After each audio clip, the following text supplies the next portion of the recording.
Ashamaa harka fuunee daawwattootaa fi hordoftoota aannolee Global Media qophii addaa qabannee isiniif dhiyaanneerra. Qophiin keenya guyyaa irraa keessummaadha.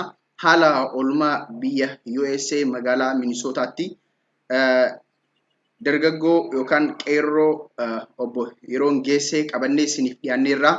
Obbo Yeroon Geesseen sochii duula Habashoonni mootummaa Dr. Abiy balaaleffachuudhaa fi magaalaa lakkuu Minisootaa keessatti taasisan irratti kophaa isaa argamuudhaan nama hiriira Habashootaa san addaan diigedha. Kanumaan wal qabsiifnee obbo Yeroon Geessee dhiyeessinee jirra. Obbo Yeroon Geessee anaa dhufu baga dhuftan. Anaa jedhee jira tolcha ulfaadhaa aanolee Global Midiyaan wanti isin dalagaa jirtan saba sagalee hin qabnee fi saboota rakkoo garaagaraa keessa jiran keessumattuu waan isaan nama isaanii dubbatu isaanii dhaabatu bakka hin jirretti saboota miidhamanii jiran Oromoo qofa osoo hin taane saboota akka Aga'oof Aafillee wanti isin godhaa jirtan waan nama boonsuu fi waan jajjabaachuu qabuu fi Oromoonis miidiyaa kana bira dhaabbachuu qabdi jedheen abdadhaa. Kanaaf ulfaadhuu na affeeruu keessaniif. Obbo Yeroon Geessee ammas irra deebi'ee yaamicha keenya hawwatanii gaaffii deebii kana nu wajji godhuuf ayyaama ta'uu keessaniif guddaa galatoomaa isiniin jecha. Mee obbo Yeroon Geessee guyyaa irraa waa lama ilaallaa. Tokkoffaa waa'ee fonqolcha torbaan kanaa mootummaa ce'umsaa mootummaa Dr. Abiy Ahmed irratti gaggeeffamee fi oolmaa Habashoonni mootummaa Dr. Abiy kana balaaleffachuudhaaf magaalaa Minisootaa keessatti walitti bahanii kophaa keessan waan san itti baatanii adda keessan gargaarsa nama tokkootiin alatti Habashoota hammaysan keessa dhaabbataniitiin fashaleessan san irraa waan tokko haasofnaa gabaabsitaniitiin waan naa himtan. Fonqolchi amma gaggeeffame kun akkamitti ilaaltan? Fonqolchi kuni kaayyoon isaa maali? Eessaaf deema? Waan jedhu gabaabsaatii naa kaasatii san booda waa'ee oolmaa keessan guyyaa irraa magaalaa Minisootaatti deebina. Galatoomii tolcha fonqolchi Itoophiyaa keessatti gaggeeffame suni akka nam tokkootti akka nama siyaasaa biyyattii sanaallee jala deemee ilaaluu tokkootti fonqolcha ilmaan Amaaraa yookiin ammootu ilmaan Habashaa wal irratti godhanii fonqolchi sun ammootu achirraa fuudhamee kallattii osoo wal ajjeese osoo beekamu osoo jarrinuu amanaatiin jiran diinonni ammootu kallattii biraatitti qabanii deemanii jiranii kuni eessumattuu taanaan Oromoon kamiyyuu bakkuma kamittuyyuu afoo dhaabatee dhugaa jirtu yoomuu dubbachuun barbaachisaadha. Garuu kaayyoon fonqolcha kana namni beektaa jarri kun nama bira nyaachuuf baate garuu nama nyaattu dhabnaan ofii isiitii wal nyaatti. Dhugaan jirtu kanuma. Kanaaf kaayyoon adeemsa isaanii naannoo Amaaraa to'atanii naannoo Amaaraa ajaja mootummaa giddugalaa addaa buqqisuu ture. Kun hin milkoofnee fi yoomillee hin milkaanii dharri isaan deemanii jiran haqa irratti bira dhaabanna. Sababa miidhame kamuu haqa irratti Oromoon bira dhaabbata. Jarri kun garuu haqa osoo argan dhara fuudhanii waan hin taane fuudhaniitiin jarri maal jedhaa turan laan baal walabbat kubbatti liqamaa ka jedhan bakka Dr. Abiy hin oolinitti Dr. Abiyyitu oole isatu akkas godhanii Oromoo maqaa balleessutu deemaa jira. Dhimmi suni dhimma dheebuu aangooti. Dhimma dheebuu aangoo ta'uu osoo beekamu achirraa fuudhanii gara waan biraatti fakkeessanii wanti odeessan suni waan fudhatama hin qabne addunyaan illee kan afoo dhaabbataa jirti. Ameerikaan akka Ameerikaatti ifatti baatee afoo dhaabbattee jirti. Dogongora kana uummanni Amaaraa yookiin aktivistoonni siyaasonni Amaaraa ofitti maxxansanii fudhatanii karaa sirrii irra deebi'anii biyyattii san keessatti akka saba tokkootti gahee isaan irraa eegaman taphachuu osoo qaban kanatti waan san karaa irraa baasuudhaan Oromoo maqaa xureessuudhaan mootummaa sana mootummaa Oneg jedhan Oneg illee jedhanii garas deemaa jirti. Dubbiin garuu dubbii dheebuu aangootii fi sirna dargii fi sirna naftanyaa san bakka itti deebisuu hawwuuti. Obbo Yeroon guddaa galatooma. Mee gama oolmaa magaalaa Minisootaatti deebina. Akkuma argaa jirru wanti guddaan isaan kaasaniitiin balaaleffatan torbaan kana keessa ajjeechan qondaaltota mootummaa Itoophiyaa bakka lamatti laalleetiin kaasuu dandeenya. Tokkoffaan sadarkaa naannootitti mootummaa naannoo Amaaraatitti mootummaan naannoo Amaaraa naannoon Amaaraa hooggantoota gurguddoo dhabee jechuudha. Sabis akka Amaaraatitti hooggantoota gurguddaa dhabee jechuudha. Gama kaaniin warra biyya gaggeessu, gama kaaniin immootu warra caalmaatti uummata Amaaraa kana aangeessina jedhutu ofii isaaniitiin wal dhabee wal ajjeesee jechuudha. Ka ajjeeses Amaaraa, ka du'es Amaaraa. Kuni sabicha akka sabaatitti kasaaraa guddaa keessa galchee jira. Inni biraan mootu kan magaalaa Finfinnee ta'ee jechuudha.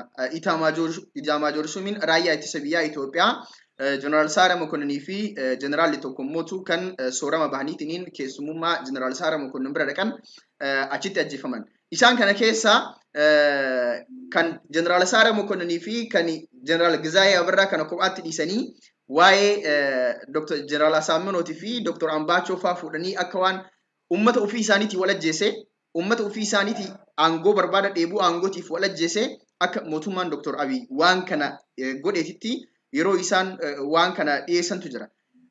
Uummanni kun ajjeechan egaa ilma namaatiif kafalman taate duuti Dr. Ambaachoo fa'aa, duuti Jeneraal Asaaminoo fa'aa itti mul'ate, duuti Jeneraal Saara Mokonninii fi Jeneraal Gizaayee Abarraa maaliif jira dhokate?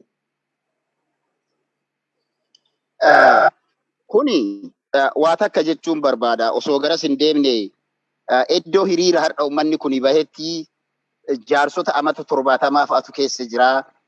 Dargaggeessa amata 20tu keessa jira. Kadhoosaa hin qabne namni iddoo sanatti bahee nama hanga 65 naannawa kana nama gahuu. Namoonni kuni jalqaba akkuma achi gahaniin hordofaan ture wanti isaan dhaggeeffatan asoosama Heenoo Shiixilaatii fi Tolosaa Ibsaa Awurooppaa keessa ta'anii barreessanii dhaggeeffatanii hiriira bahan asoosama libboollan isa warri jedhuun san jechuudha.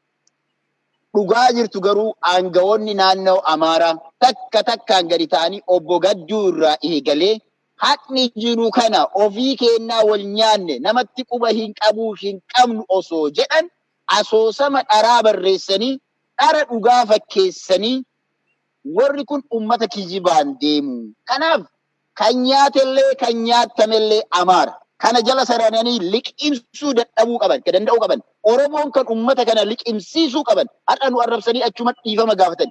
Ammas waan kana gadi baanee right away kan ajjeesas Amaara, kan ajjeesames Amaara, Oromoon harka keessaan qabu, quba isin qabuu kennamu badiidha dhiifama kan jedhu kaafachuu danda'uu qaban. Kanaaf ummanni kun ummata seenaa ofii hin beekne, ummata seenaa dharaatiin boonu, ummata asoosama kijibaa qofa qabateetiin nuti biyya tana akkana goone ofiin jedhu qofa waan ta'ani.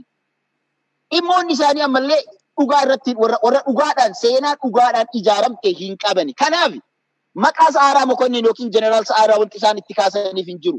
Gootummaa dharaa, hayyummaa dharaa, beekumsa dharaa, bulchiinsa dharaa irratti warra ijaarame akka ta'e hiriirri har'a Minisootaa keessatti ba'an kun nama agarsiisa. Garuu suuraa irratti qabatanii ba'anii jiran, suuraa jeneraalota lamaanii qabatanii ba'anii jiranii garuu yeroo dhaadatan maqaa namoota kanaa kaasuun isaaniif salphina. Namoota kana kan ajjeese even maal jedhan laalu aktiivistiin isaanii achitti hordofaa turanii bara achitti kana fuudhanii viidiyoo kana dhageeffatanii hiriira irratti kan gadi hin baan bakka san ta'anii jechuudha. Wanti Heenoo Shiixilaa barreessee yookiin libboolladii inni lafa kaa'ee fi kun waan wal dha'u waan walitti hin dhufne ummata hooggantoota isaanii dhageeffachuu hin dandeenye. Ummata hooggantoota lubbuu qaban ofirraa fixanii waan hordofan dhabanii durriyyoota feesbuukii yookiin yuutuubii irraa maallaqa nyaatu hordofan waan ta'eef hiriirri magaalaa kanatti isaan godhan hiriira kaayyoo hin qabne. Hiriira ummata Amaaraallee mataa gadi cabsu. Kaachitti baaniitiin saba Oromoo saba bal'aa sirna mootummaa falmuu waan biraati. Oromoo saba bal'aa san har'allee gaallaa jedhaniitiin arrabsan ummanni kun ummata yoomillee jijjiiramuu hin dandeenye. Miicamanis huccuu isaanii qaama isaanii uffata feekiinuu miicamuu yoo miicame ajaan akka isaan irraa ba'uu hin dandeenye nama agarsiisa. Kanaaf Oromoon ummanni kun barachuu hin dandeenye. Ummata barachuu hin dandeenye kana hanga dhumaatitti obsaan deemamee jira. Dr. Abiy har'a isaan diina godhanii ICC godhanii ONG jedhanii kan isaan ittiin gadi deeman kun jaalala dhiifamaa fi haa walitti ida'amnuu barsiise. Wanti akka kanaa hayyoota isaanii irraa bahee hin beeku. Hayyoonni isaanii gara kaaniin Dr. Abiy Dr. Abiyyiin maal jedhaa turan? Abiyyi nabiyyiidha jedhaa turan. Ji'a lama keessatti nabiyyummaa irraa fuudhaniitiin sabiyyummatti deebisan. Dr. Amas kaleessallee isaaniif sabiyyiidhaa miti isaaniif nabiyyiidha. Har'allee isaaniif nabiyyiidha. Borullee isaaniif nabiyyiidha. Nu'uuf ammoo ilma Oromooti. Nu'u nabiyyi hin jenneen kaleessallee har'allee sabiyyi hin jennuuni. Ummanni kun ummata kaayyoo hin qabne ummata Itoophiyaan akka diigamtu malee ummata Itoophiyaan ummanni sun jaalalaan tokkummaadhaan deemuu akka danda'u agarsiisuu akka hin dandeenye dhaadannoon isaanii haasawni isaan haasawan sun ifatti nama agarsiisa. Kanaaf ummata kanarraa Dr. Sa'aaraadhaaf jarri kun hin dubbatan. Sababiin isaa namoonni achitti ba'an dhalattoota Goojjamii fi dhalattoota Gondar qofa. Sanuu nama muraasa beeku. Kuni maal agarsiisa? Osoo Sa'aaraa Mokonniiniif kan rifatan ta'e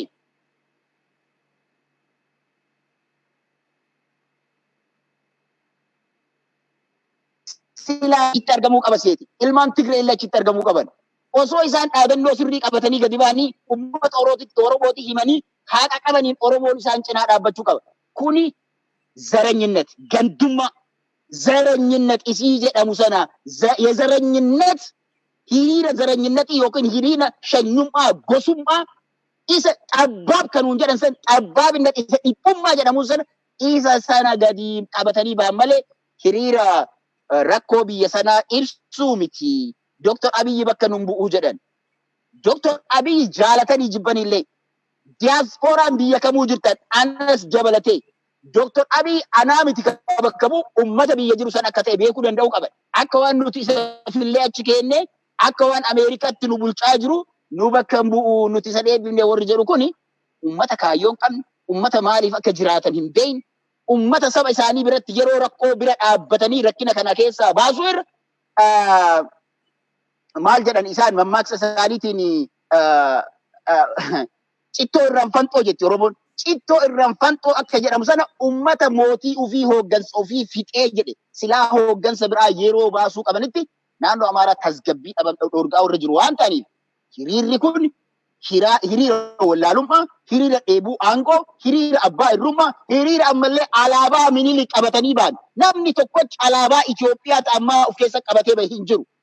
Hiriira ammallee amantii takkitti afaan tokkichaa sana waan ta'eef kana booda maal godhuu qabna? Sabni biraa maal godhuu qaba? Ka jedhutti dhufna. Kanaaf hiriirri kun akka ani ilaaletti hiriira wallaalummaa, hiriira dadhabina, hiriira kufaatii, hiriira gad aantummaa ummata kanaa kan agarsiisu ta'ee argeen. Ulfaadhu jaaliroon geessee namoota hedduun yaada kennataa jiranii hojii guyyaarraa hojii gootummaa ati hojjetteen dinqisiifannaa siif qaban yaada isaanii kennataa jiranii. Kanasumaan quba si qabaachisuu barbaada. Mee amma yoo ilaallu namooti hedduun hojii guyyaa irraa ati dalayde kanaan guddaas dinqisiifataa jiranii dhugaatti kophaa kee abashoota nama hammas bayatan san dura dhaabbattee duula maqballeessii Dr. Abiyyi irratti isaan gaggeessuudhaaf deeman san kophaa kee jalaa fashaleessitee kophaa kee isaan addaan bittanneessite. Kophaa kee waan kana gochuudhaaf maaltu si kakaasee? Kophaa koo jira jetteetiin immoo sodaan si keessatti hin uumamne yeroo waan san harka adda bittanneessitu.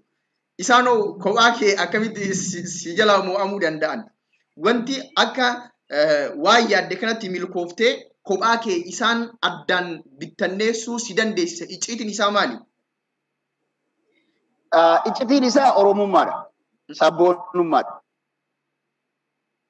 Oromummaa, sabboonummaa, haqa qabaachuu, dhugaa qabaachuu, jarri kun ammootu rakkoo naannoo Amaaraa sana keessatti uumame fala itti barbaachuuf osoo hin taane akkuma godhanii mootummaa sana jeequudhaa fi dhara qabatanii gadi bahuu jaraati. Ani ammoo tokkochas ta'u dhugaa qabadhee iddoo sana dhaabbadhee jalqabarraa isaan hin falmine, jalqabarraa wantan isaaniin jedhe tokkolleen hin turre yaada isaanii, ergaa isaanii, dhaadannoo isaanii takka takkaan baasee uummata addunyaa agarsiisaa ture. Garuu jarri isa san akka ani waraabne jalqaba yeroo an afaan Amaaraatiin dubbadhu itti gammadaa turan. Booda ammoo ergaa yeroo an afaan Oromootiin dubbadhu raayidhawwee nama kana sodaannee jirraa akka nu waraabnee jedhan. So nama tokkocha nama 70 nama 80 taatanii namni tokkochi wanti isin sodaatanii Eega ana tokkochi sodaatanii maaf manatti hin hafne? Yeroo jarri nama tokkochi sodaanne jedhani aha ana tokkochi sodaachuu jechuun uummanni kuni onneen isaan biyya san keessattuu biyya qabnaa biyya kana bilisoomsineedhaan akka hin jirre si agarsiisa. Dadhabina isaaniiti inni guddaan. Dadhabinni isaanii maali yoo jette yeroo kanatti yeroo jaalalli ilmi namaa jaalala haa qabaannu jaalalaan haa deemnu jedhanitti biyya sana Oromoon dur Oromiyaatii fudhadhee deema jedhutti guyyaa Oromoon ummata Itoophiyaa waliin ni jiraanna jaalala ni kennina ummata kana ofitti ni ammanna jedhutti jarri jechoota gaallaa jedhu gimaataam jedhu fuudhanii waltajjii sana irratti yeroo fayyadamani hedduu na tuqe. As keessatti ammallee wanti jiru tokko maal iseetan namoonni waltajjii sana keessatti an arge ani voluntarii ta'ee yookiin ammootu fedhii kootiin Ethiopian Diaspora Trust Fund isa jedhamu kan Dr. Abiy guyyaatti doolaara takka nuuf kennaa jedhe waldaa sikkoo mandoo bakka bu'ee voluntarily jechuun of kennee achi keessatti hojjedha. Warroonni achi keessatti waan kana hoogganaatiin turan namoota achi keessatti voluntarily biyya sanaaf bu'aanii buufne jedhanii hojjetaa turan achi keessa ture. Uummanni sun ammootu kabajaallee naaf qabu anis akka nam tokkotti kabajaallee isaaniif qaba. Garuu kaayyoon isaan kabajaa achi walii qabnu sana qofa osoo hin taane kaayyoon har'a isaan qabatanii ummata Oromoo gadi cabsu Dr. Abiyyiin Oromoo ta'uu qofaaf balaaleffatu sirna balaaleffatu bira darbanii ummata Oromoo yeroo isaan arrabsan tokko ta'uu miti osoo walakkaa namaa taate walakkaa namaa nama tokko ta'u walakkaa namaa osoo kan taatu taate waan qabdu wixxifatu hanga dandeettu hamilee isaanii cabsu waan kana jeequun dirqama kan keeti eenyu bakka kamittu jechuudha. Kanaaf tokko taatee wanti ofirra baqu walakkaa namaa osoo ta'ee jiraadhean hin dhiisuu ture waan san tokko ta'uu kiyyaa miti. Tokko ta'uun immoo waan guddaadha. Nama tokko jechuun nama guutuu ta'ee dhalate tokko ta'u jechuun waan guddaadha. Osoo harka hin qabne ta'e, osoo afaan hin qabne ta'e, ija kiyyaanillee ta'u, miila kiyyaanillee ta'u waa godheetu magala malee akkasi calliseen galu iddoo sanirra. Jaalil yeroo geesse ulfaadhu guddaa galatoomii dinqisiifannaan uummataa ammas akkuma itti fufee jira. Namoota hedduun ilillii fi mallattoo onnee si darbuudhaan goota keenya siin jechaa jiru. Dhugaatti hojiin ati hojjete hojii gootaati. Hojii akkanaa kana warri hojjete arma dura dargaggoo Gammadaa Waari'oo hiriira bara 2016 irratti waltajjii OPDO'n barsan uummata keenya ittiin gowwoomsaa turte san adda jeequudhaan seenaa sanniin haaromsite. Dhugaatti seenaa hojjettee seenaatti of galmeessitee jirta. Kan warra ka'uudhaanis uummati waan ati seenaa hojjetteef duula Habashootaa sana waan harkaa fashaleessiteef dinqisiifannaa isaanii kan walirraa hin cinne siif dhiyeessaa jiru. Uummati isaa galatoomu atis guddaa galatoomi. Uummata gootummaa keetiin hojii ati hojjetteen si faarsu kana keessaa dhalachuun keetu ulfina guddaadha. Mee Abdurrazaaq gama gaafiitti aanutti hin deema. Minisootaa keessa yoo xiqqaate Oromoo 40,000 oltu akka jirutu himama. Waan kana Habashoonni duula kana qindeessanii mootummaa Dr. Abiy Ahmed balaaleffachuudhaaf mootummaa Dr. Abiy Ahmed kan qabsoo qeerroo Oromootiin gara aangootti dhufee addunyaa guutuu keessatti waggaa tokko keessatti fudhatama argate kana fudhatama dhabsiisuudhaaf yaamicha godhanii bahan. Oromoon Minisootaa keessa jiru waan kana fashaleessuu keessatti maaliif si wajji qooda fudhachuu dhabe? Hin dhageenye maali? Dhugaadha. Waan kun hanga qophiin kun dhumatee namoonni yeroo umura qophii sanaati jechuudha akka tasaa ta'ee ani akkuma waan kana dhagaheen osoo bakka san hin dhagin qaama dhimmi ilaalu qaama amma asirratti dubbachuu hin dandeenye tokkoon gahee ture. Qaama sanaan gahee qaamni sunis nama yookiin ammoo qaama biraatiin gahee qaamni kun dhumarratti achitti argamanii jiru. Garuu sa'aatiin isaan itti dhufan sa'a bareedaa ture. Sa'a akkaan bareedaa. Sa'a bilbilli kiyya dhagaa fixatee jedhetti na biraan bahanii karaa kanaan Kadiiroo Elemoo Oromoo ilma jaalatamaa Oromoo aktivistii fi gaazexeessaa ogeessa seeraa kan ta'e iddoo sanan nu dhaqqabee viidiyoo dhumarratti uummanni arge sana namni waraabuu danda'e isa qofaa miti nama sadiitu achitti argamee Oromoo community irraallee namni lamaa dhufe. Kanaaf akkaataan ta'e maal yoo jettani dubbii kana uummanni kun akkaataan isaan itti qophaa'an dhossaadhaan qophaa'an garaa jalaan uf dhoksanii warroota groupii uf jala qaban jechuudha. Ati nama 3 fidi, ati nama 4 fidi, ati 5 nama 5 fidi jedhanii bifa sanaan kan wal ijaaran malee ifatti gadi ba'anii guyyaa har'aa hiriira nagaa baanaa, hiriira mormii baanaa waan jedhuun sabatti osoo hin himin dhokatanii ba'an. Guyyaan isaan itti ba'an illee guyyaa Jum'aati. Guyyaan Jum'aa akkuma beekamu uummanni magaalaa kana argamu uummanni Oromoo hedduminaan Musliimatu heddummaata. Uummanni bakka heddummaa gara masgiidaa yeroo deemu jarri gara hiriiraa bahanii kuni sagantaa wal milisuudhaa fi dhokachuudha. Kanaaf dhoksaniiti malee uummanni Oromoodhaa waan kana quba qabaateetii miti. Anillee right away daqiiqaa akkuma dhaga'een daqiiqaa 2 keessa bakka sanaan bahee kanaaf dhokataniiti. Ani sanaaf jecha yooma san right away poostii wayii godheen ture. Jaruma bira dhaabadhee poostii godhaan ture. Uummanni Oromoo waan san argeetiin haa bahuudhaaf godheen ture. Garuu namni waan san argee dhuma irratti erga arganii booda ammoo urga sagalee walitti jeeqamiinsa san erga arganii booda nama hedduutu iddoo sanatti dhufee bilbilaa ture. Oromoon hin dhageenye. Oromoon hin dhageenye dhoysaadhaan iccitiidhaan baasanii garuu ammoo Oromoon ammoo qophaa'utti jira jedhee nabdadha. Oromoon Minesootaa miti addunyaa guutuu hiriira sa'aatii tokkorraa hanga 2 dheeratuuf kan Minesootaa sochoosuu danda'u kan lammata gadi bahanii hiriira baana jedhanii uummanni kun hamilee isaan dhoorguu danda'u qophaa'uu akka danda'uu fi Dr. Abiyyi fi miti waan kana Oromoon na hubadhaa.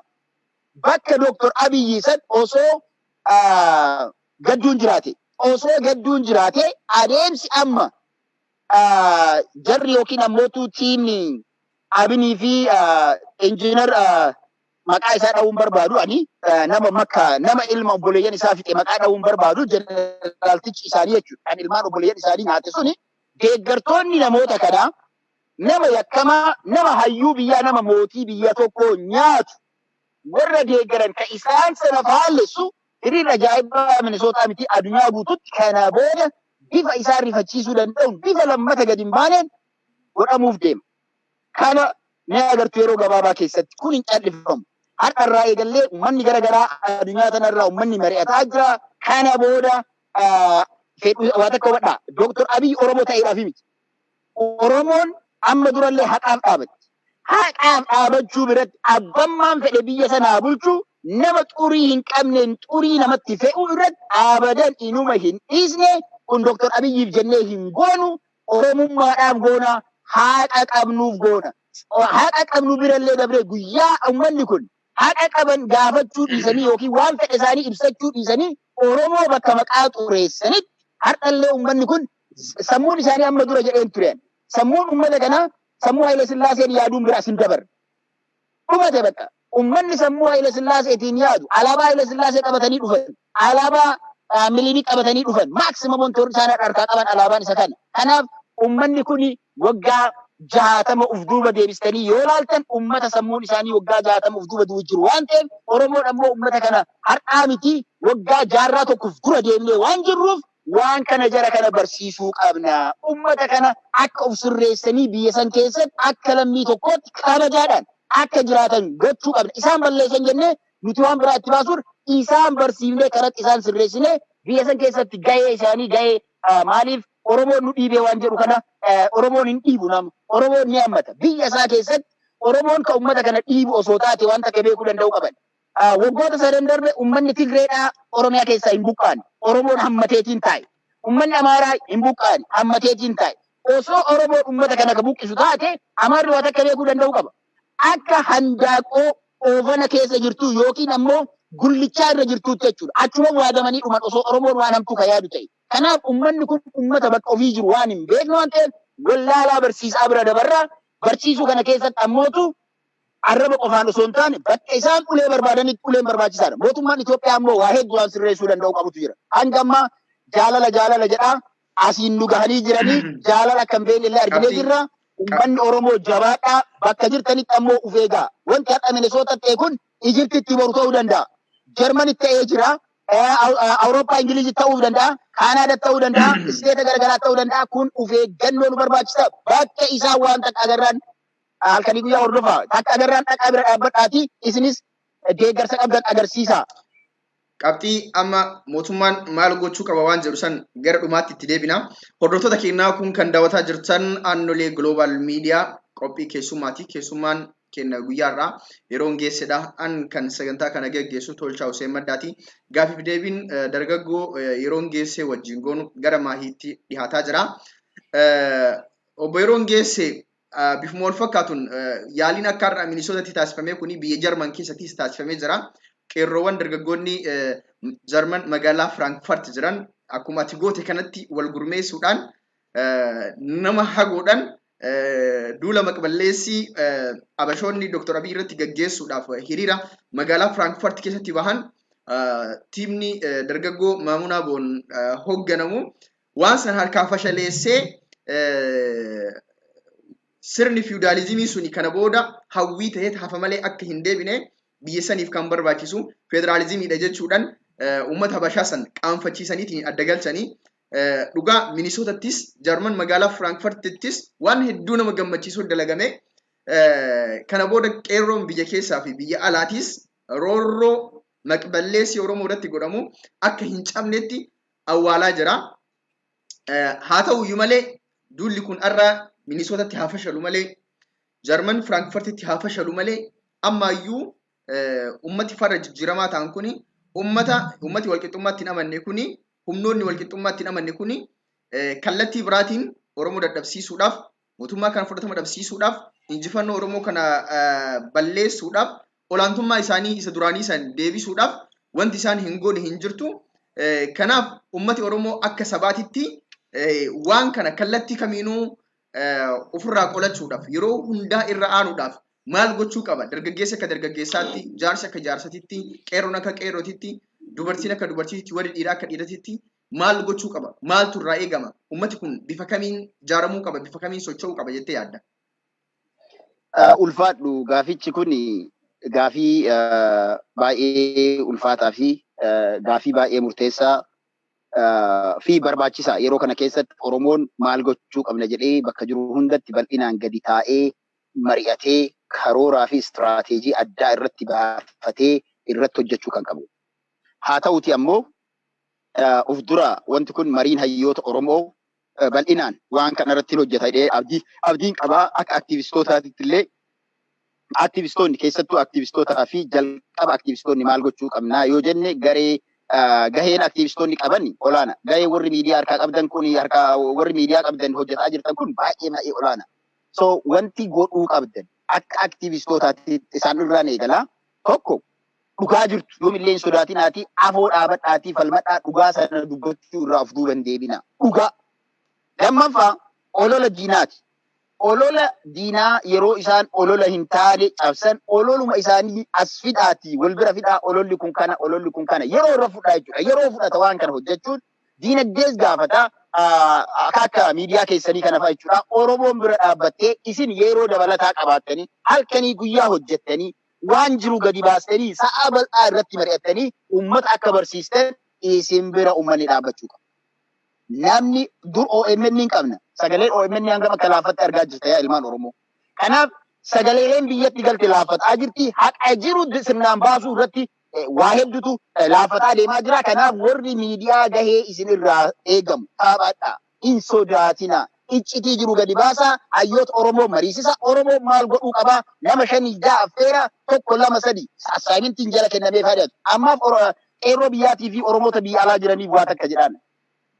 Uummanni kun kanadha gadi bahee osoo afaan isaa hin qaanofne arraba Oromoo arrabsu kun gaafii mirgaa gaafachuu dhiisee Oromoo afaan hin taane maqaa hin taaneen arrabsu I'm sure that iddoo sanatti osoo rasaas harkaa qabaadhee dhahee ajjeesee ani galgala osoo hin hidhamne halkan sana akka mana kiyyatti galu nan beeka. Because isaan tun arrabsee jechi sun jecha naan jedhamuu hin dandeenye yeroo kana keessatti osoo ajjeeftee ofii isaatiin ajjeesi jedhee akka nama hayyama sii kennetti lakkaa'ama seera biyya kanaatitti.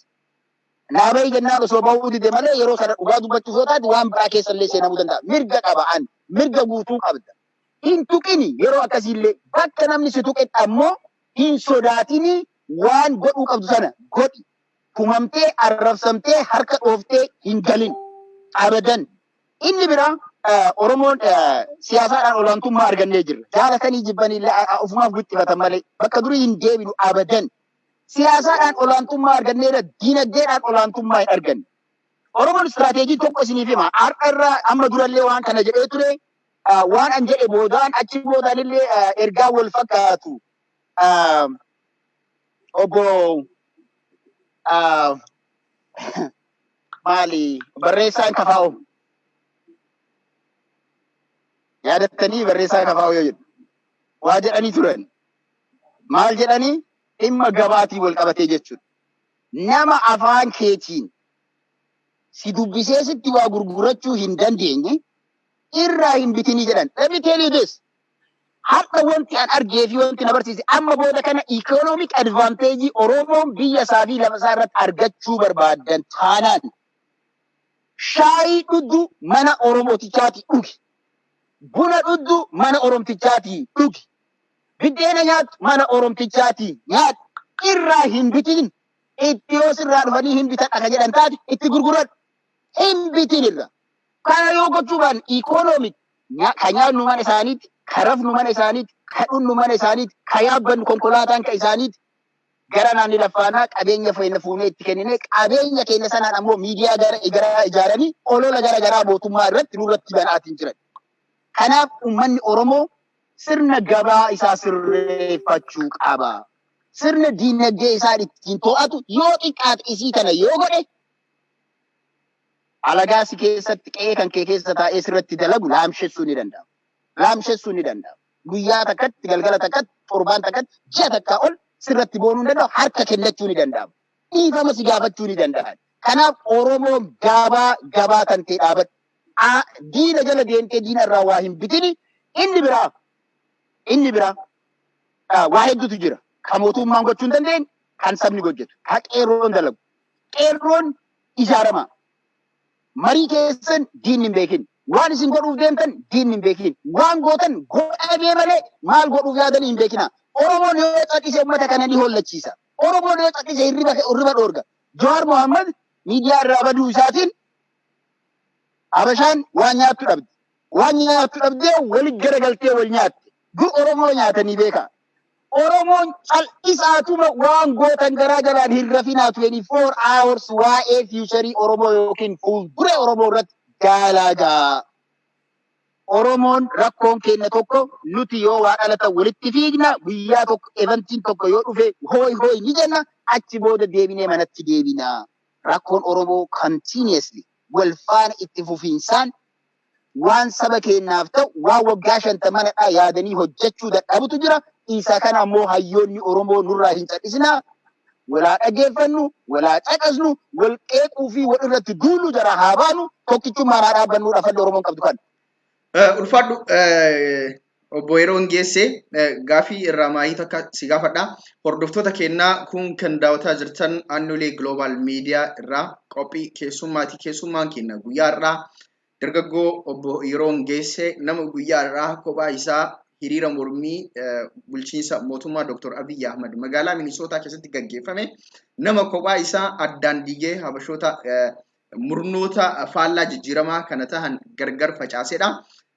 Bifuma wal fakkaatuun Jarman magaalaa Frankfurtittis injifannoo akka Minnesotaatti galmaa'eetu garee tiim dargaggoo Maamuna Boot gaggeeffamuun raawwatame.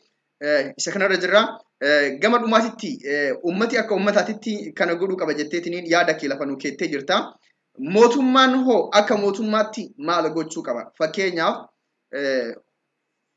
farreen jijjiiramaa kunniin akkuma naannoo isaaniitti jeequmsa guddaa uumanii naannoo isaanii qe'oo fi nagaaf tasgabbii dhoorkan kuni naannoo Oromiyaatittis yeroo Oromiyaa nagaaf tasgabbii dhoorkuudhaaf Oromoon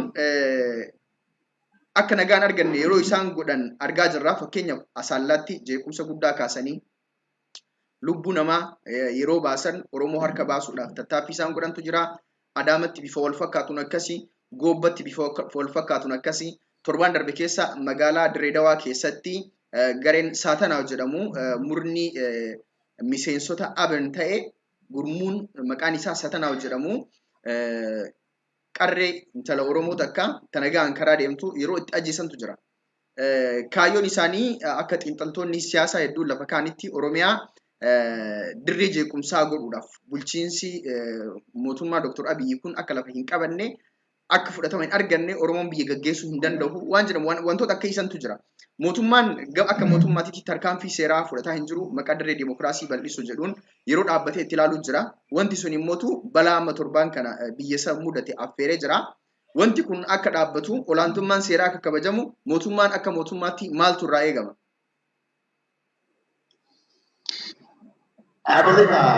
Wanti tokko Dr. Abiyyi fa'a haala amma deeman kana keessatti biyya sana ni jijjiirraadha. Ni jijjiirra yeroo jedhan sirna na dhagayaa irraa isin dhageenyatti jijjiiru ture. Dur mootummaan na dhagayaa waan an jedhu godha natu isinii beeka karaa kanaan gadi yaa'a jedhaa ture. Amma garuu Dr. Abiyyi faati wanti jarri fidde isin dhageeffanna. Sagaleen keessan gatii qaba. Yaanni keessan gatii qaba. Beekumsi keessan gatii qaba. Biyya kanaaf yaanni kenna hundinuu ni barbaachisa.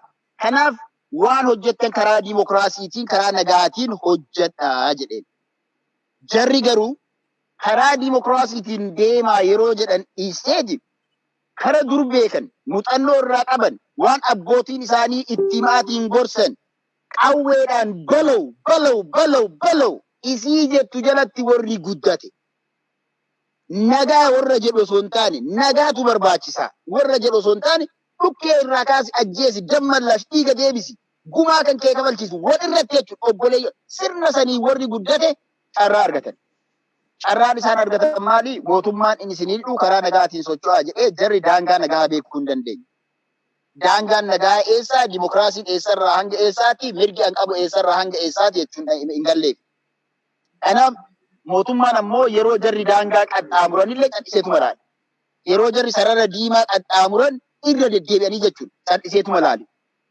Mootummaan tokko osoo jiru mootummaa irratti dhaabuun seera mootummaa hin cabsine jedhama. Jarri garuu wanti ijaaraatiin jiran gocha akka har'aa naannoo Amaaraa keessatti raawwatame Finfinnee keessatti raawwachuudhaaf akka lafaa irratti raawwachuudhaaf Abiyyiin irratti raawwachuudhaaf qophaa'aa turan. Meeshaa waraanaa garaa ture dhagaa ture. Meeshaa waraanaa uummanni kun galchu har'aa miti 2005 irraa. Anin beeka qaamaan qabatamaan beeka. Umrii waggaa 15-16 ol ta'u meeshaa waraanaa galchanii suutaan yeroo ammoo qilleensa irraa yookiin mootummaan irraa ulee kaasetti hidhaa irraa kaasetti akka feetan ta'a karaa nagaatiin socho'aa jirutti carraa kana argamanii jarri kuni mootummaa kana hundeen gara galchanii lammata dimokiraasiin biyya keessatti akka hin yaadamne gochuuf carraa argatanii mootummaan afaan bane dimokiraasii daangaa itti godhuu dadhabe. Kanaaf Dr. Abiyyi wanti gochuu qabu namni tokko abbaa fe'e haa ta'u including himself isa mataa isaatu jechuudha. Yoo inni daangaa qaxxaamureetiin argame seeraan right away dhaabuun barbaachisaadha. Itti cal'isuun hin barbaachisu. Daa'ima tokko bari dubbiin maal iseete mammaaksa Oromoo tokko yaadadha. Oromoon yeroo mammaachu osoo guyyaa buuphaa yookiin killee anate na garafanii lukuttiin taruu osoo guyyaa lukkuu anate na garafanii gaadittiin taru guyyaa gaadii anate osoo na hate jabdittiin taru osoo guyyaa jabbii anate na garafanii sa'aattiin taruu jette hattichi ilmoon ilmi haati balleessi. Kanaaf ummata kana mootummatu war balleessi. Mootummatu balbala jalaa banee daangaa malee gadi dhiise mootummaan nama seera cabse xiqqoo jedhee hidhiisuu hin qabu. Irraa deebi'an jedhee ilaaluu hin qabu. Seera cabsitee jirtaa dhaabbadhu jedhanii right away diniina kennuun tarkaanfii seeraa fudhachuun barbaachisaadha. Kana gochuutu irraa eegama. Ummata dhageeffachuu ammallee. Ummata isaa dhageeffachuu. Hooggantoota ummanni jaalatu ummata afoo kaayu. Ummatni ka jaalatu. Hooggansa ummanni isaa isa dhaga'u. Fakkeenyaaf Oromoon mootummaa isii eenyu osoo ta'eetii barbaaddi. Lammaa osoo ta'eetii barbaaddi. Gaafii kan qabu. Namoota ummanni jaalatan ummata qabu. Naannoo Amaaraatti illee taanaan nama dhaaba isaanii san keessaa nama ummanni sun amanuu fi ummanni sun jala deemu achi kaa'u malee nama ummanni jala hin deemu yeroo kan biraa waan biraa jedhu ummanni isaa jala isaa deemuu hin dandeenye. Kaboru ganama ammootu haasawaa guyyaa takkaatiin jeequmsa addaas irra uumu aangeessuu irraa uf qusachuu. Inni biraa dhaabbilee siyaasaa ammas laal Jeneraal Kamaal Galchuu fa'a. Ummanni Amaaraa kun Jeneraal Kamaal Galchuu irraa barachuu hin dandeenye.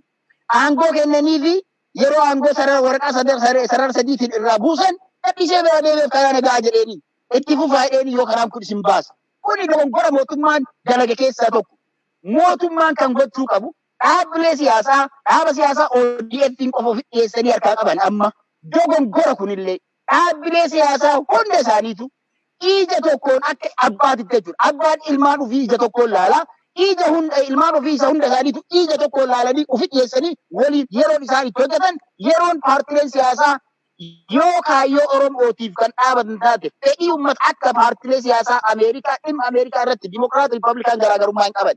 Paartileen siyaasaa Oromooillee achirra gahuu danda'uu qabna. Yoo nuti achirra jeennu diinni mataa ol qabatee Oromootti dubbachuu yookiin Abiyyiitti dubbachuu hin danda'u.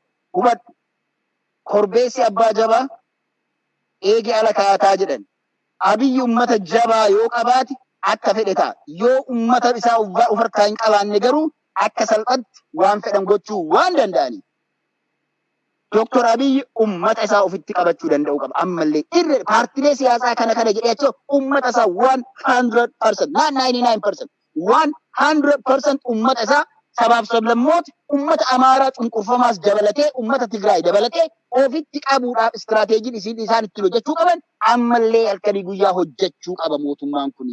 Kana yoo godhe malee san ta'uu baannaan Amaarri uummata Oromoo jibbaa, Tigreen uummata Amaaraa jibbaa yoo kan deemamu taate biyyattiin sun akka amma jirutti osoo hin taane akka biraatitti yeroon itti agarru fagoo hin jiru. Kanarraa deebisuudhaaf ammallee yeroo ni qabani yeroo qaban sanatti aangoo waan jedhu lafa kaanii akka obbo Lammaan Doktor Lammaan dubbataa ture. Aangoon abbaa eenyutu qilee haaseentu akkuma jedhaa ture san hadhallee aangoon qilee haaseentu jedhanii rakkoo sabaa hiikuu irratti waan uummanni jedhu dhageeffachuu irratti hojjechuu danda'uu qaban halkanii guyyaa. Obbo yeroon geesse guddaa galatoomii mariin kennaa gama raawwiitti deemaa jira. Marii kenna guyyaa irraa gola fuulduratti carraa tokko siif kennaa. Erganatti uummata Oromootiifis waliigala uummata Itoophiyaatiifis qabdu yoo jiraate carraa tokko siif kenna.